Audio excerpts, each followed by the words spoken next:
I still remember the exact second my hand stopped mid-motion.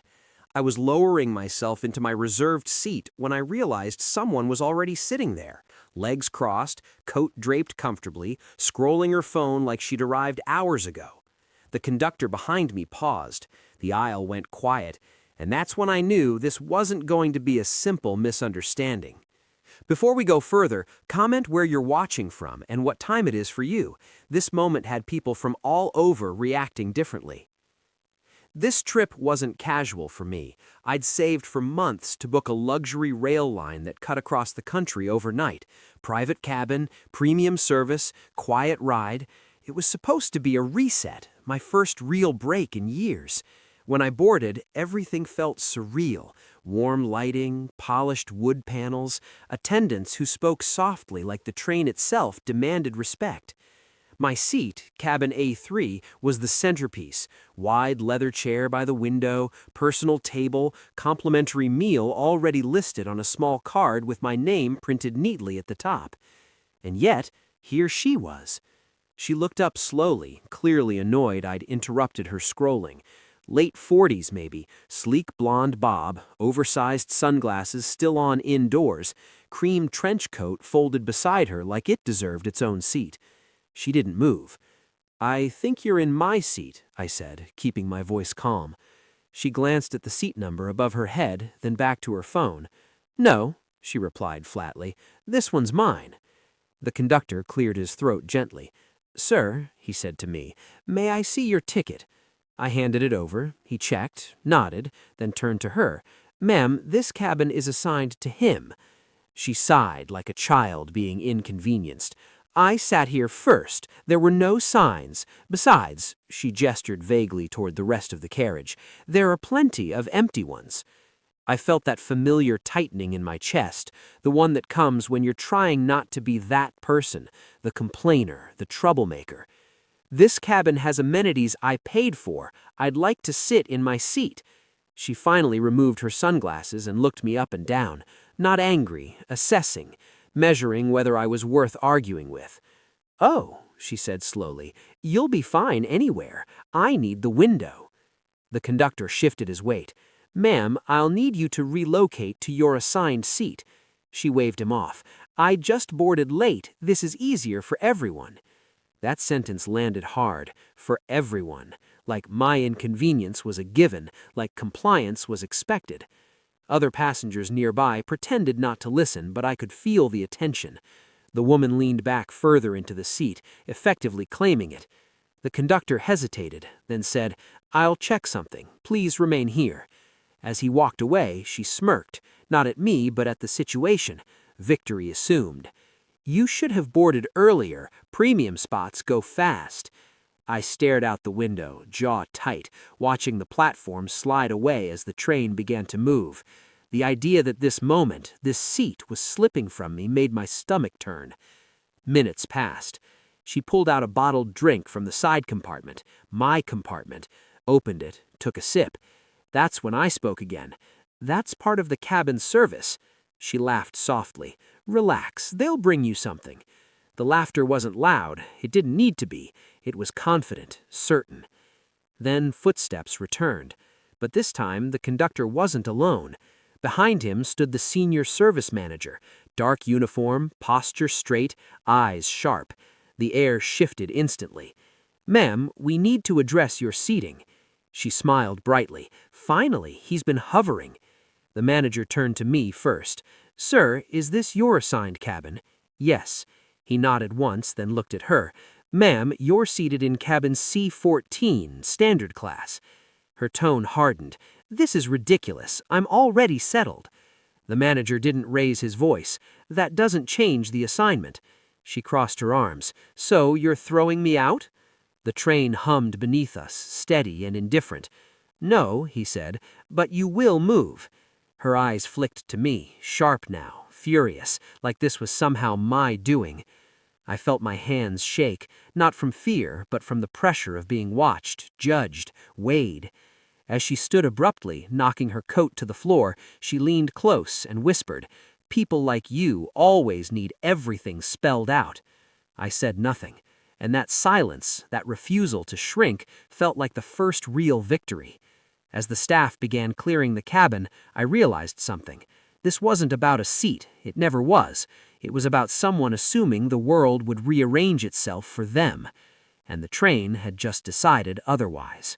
She didn't go quietly.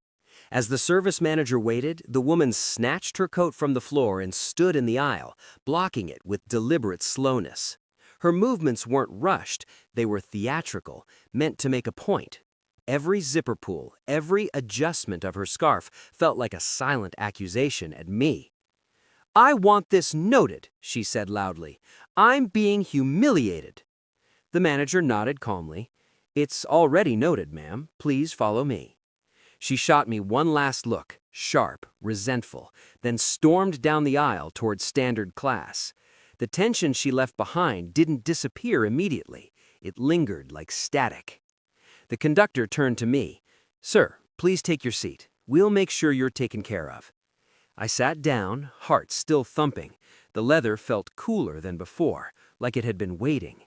On the table, my name card had been straightened, the bottle replaced with a sealed one. A small gesture, but it mattered. As the train picked up speed, the manager returned. "I apologize for the disruption," he said. "That should not have happened." I nodded. "Thank you for handling it."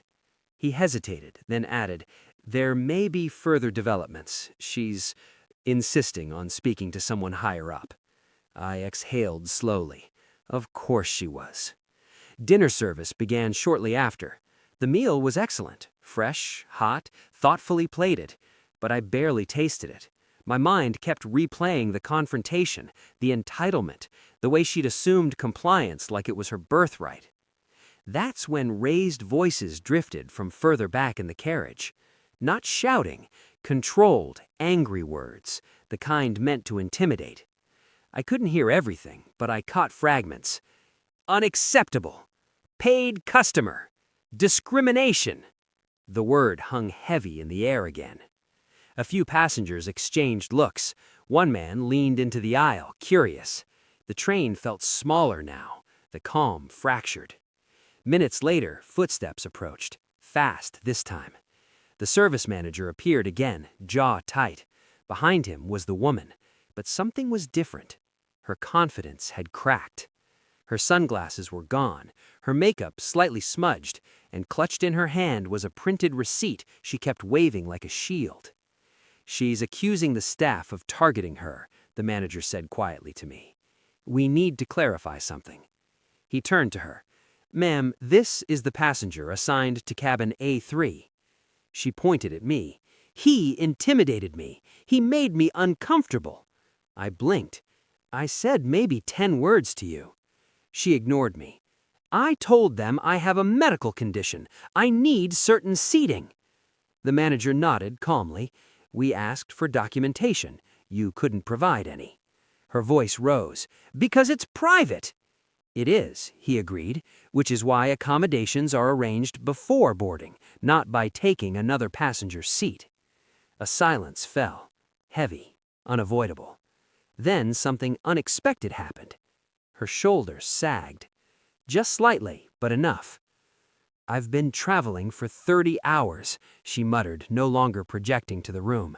"Flights got canceled, I haven't slept, I just wanted to sit somewhere quiet." No one spoke.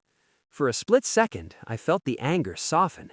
Fatigue can turn anyone sharp. But then she straightened again, pride reasserting itself like muscle memory. "So what? I'm punished now?" The manager shook his head. "No, but there are consequences." He gestured down the aisle. "Your ticket is for standard class. You'll remain there. Additionally, due to your conduct, you won't be eligible for any complimentary upgrades on this line in the future." Her eyes widened. "You can't do that." "We can, and we have." That landed. Hard. She looked around, as if searching for support. None came.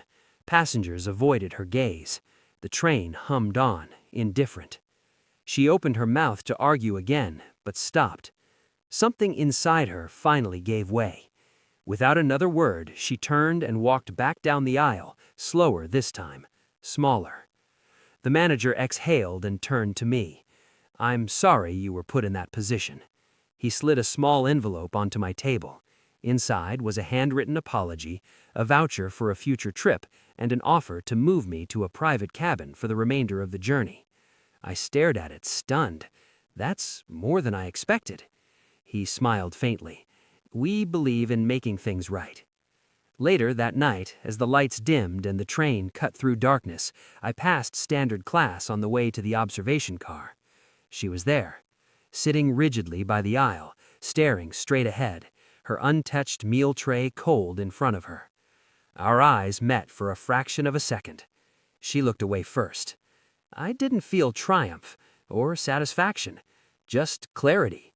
Entitlement isn't loud because it's strong, it's loud because it's fragile, and the moment the world stops bending, it collapses under its own weight. Back in my cabin, I settled into the quiet I paid for, not because I'd won, but because I'd refused to disappear. As the train carried me forward, I knew one thing for sure. Standing your ground doesn't make you unkind. It just reminds people where the boundary is.